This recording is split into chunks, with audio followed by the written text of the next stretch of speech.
Hi friends, welcome to Annapurna ಅಡುಗೆ channel. ಎಲ್ರಿಗೂ ನಮ್ಮ ಚಾನಲ್ಗೆ ಸುಸ್ವಾಗತ. ಇವತ್ತು ನೋಡಿ ನಾನು ಬೆಂಡೆಕಾಯಿ ಫ್ರೈ ಹೇಗೆ ಮಾಡೋದು ಅಂತ ತೋರಿಸ್ತೀನಿ. ಒಂದು ಬಾಣಲೆ ಇಟ್ಟಿನಿ, 1 ಟೇಬಲ್ ಸ್ಪೂನ್ ಆಯಿಲ್ ಹಾಕಿದ್ದೀನಿ, ಒಗ್ಗರಣೆ ಕೊಡ್ತಾಯಿದ್ದೀನಿ. ನೋಡಿ, ಜೀರಿಗೆ ಸಾಸಿವೆ ಹಾಕಿದ್ದೀನಿ. ನೋಡಿ, ಜೀರಿಗೆ ಸಾಸಿವೆ ಚಟಪಟ ಅಂದಮೇಲೆ ಒಂದು ಬೆಳ್ಳುಳ್ಳಿ ಕಟ್ ಮಾಡಿ ಇಟ್ಕೊಂಡಿದ್ದೆ ಹಾಗೆ ಸಣ್ಣಗೆ, ಅದನ್ನು ಹಾಕಿದ್ದೀನಿ. ಬೆಳ್ಳುಳ್ಳಿ ಹಾಕಿದ್ದೀನಿ.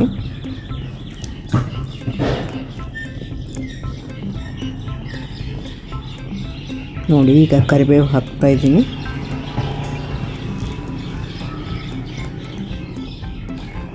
ನೋಡಿ, ಬೆಳ್ಳುಳ್ಳಿ ಸ್ವಲ್ಪ ಕಲರ್ ಚೇಂಜ್ ಆದಮೇಲೆ ಕರಿಬೇವು ಹಾಕಿದ್ದೀನಿ. ಇದು ತುಂಬಾ ಈಸಿ, ಒಂದು 10 ಮಿನಿಟ್ಸಲ್ಲೇ ಮಾಡ್ಬೋದು. ನೋಡಿ, ಈಗ ಈರುಳ್ಳಿ ಹಾಕ್ಕೊಂಡಿದ್ದೀನಿ.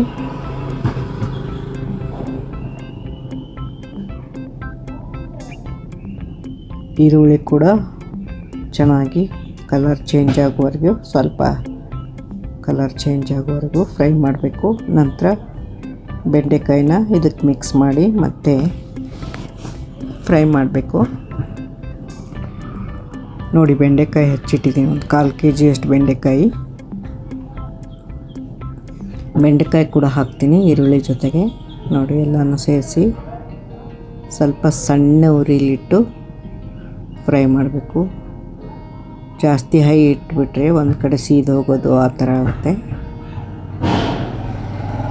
ಅದಕ್ಕೋಸ್ಕರ ಸಿಮ್ಮಲ್ಲಿಟ್ಟು ಒಂಥರ ಫ್ರೈ ಮಾಡ್ತಾ ಇರಬೇಕು. ಹೀಗೆ ಒಂದು 5 ಮಿನಿಟ್ಸ್ ಫ್ರೈ ಮಾಡಬೇಕು.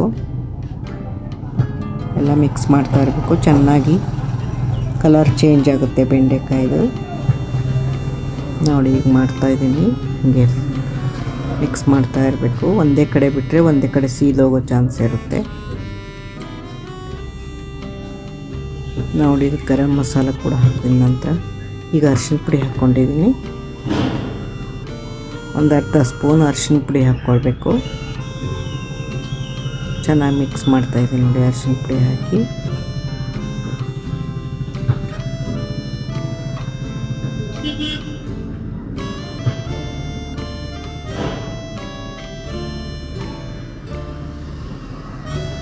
ನೋಡಿ, ಈಗ ಧನಿಯಾ ಪೌಡರ್ ಹಾಕ್ಕೊಂಡಿದ್ದೀನಿ 1 ಸ್ಪೂನು. ಅದನ್ನು ಕೂಡ ಚೆನ್ನಾಗಿ ಮಿಕ್ಸ್ ಮಾಡಬೇಕು. ಚೆನ್ನಾಗಿ ಫ್ರೈ ಮಾಡಿದಷ್ಟು ಪಲ್ಯ ಟೇಸ್ಟಿಯಾಗಿರುತ್ತೆ.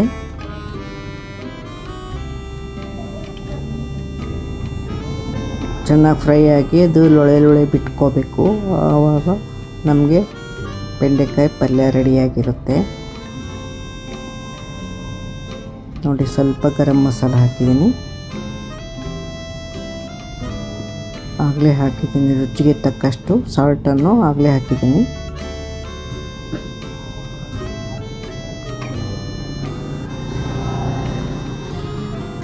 ನೋಡಿ, ಚೆನ್ನಾಗಿ ಫ್ರೈ ಮಾಡಬೇಕು.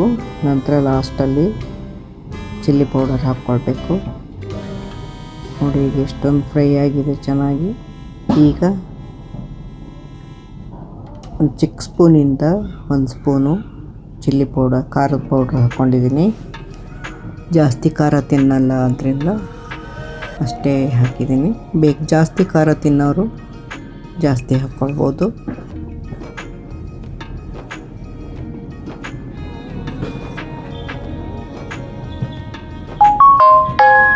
ನೋಡಿ, ಈಗ ಬೆಂಡೆಕಾಯಿ ಫ್ರೈ ಈಗ ರೆಡಿಯಾಗಿದೆ. ನೋಡಿ, ಚೆನ್ನಾಗಿ ಬೆಂಡೆಕಾಯಿ ಎಲ್ಲ ಫ್ರೈ ಆಗಿದೆ. ನೋಡಿ,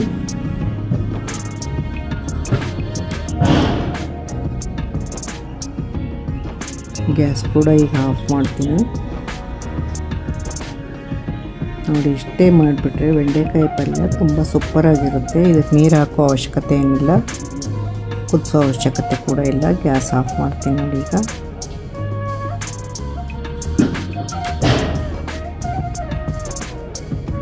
ಈಗ ಬೆಂಡೆಕಾಯಿ ಪಲ್ಯ ರೆಡಿಯಾಗಿದೆ. ಬೆಂಡೆಕಾಯಿ ಫ್ರೈ ರೆಡಿಯಾಗಿದೆ. ಇದು ರೊಟ್ಟಿಗೂ ತಿನ್ಬೋದು, ಅನ್ನದ ಜೊತೆಗೂ ನಂಚ್ಕೊಳ್ಳೋಕ್ಕೆ ತಿನ್ಬೋದು.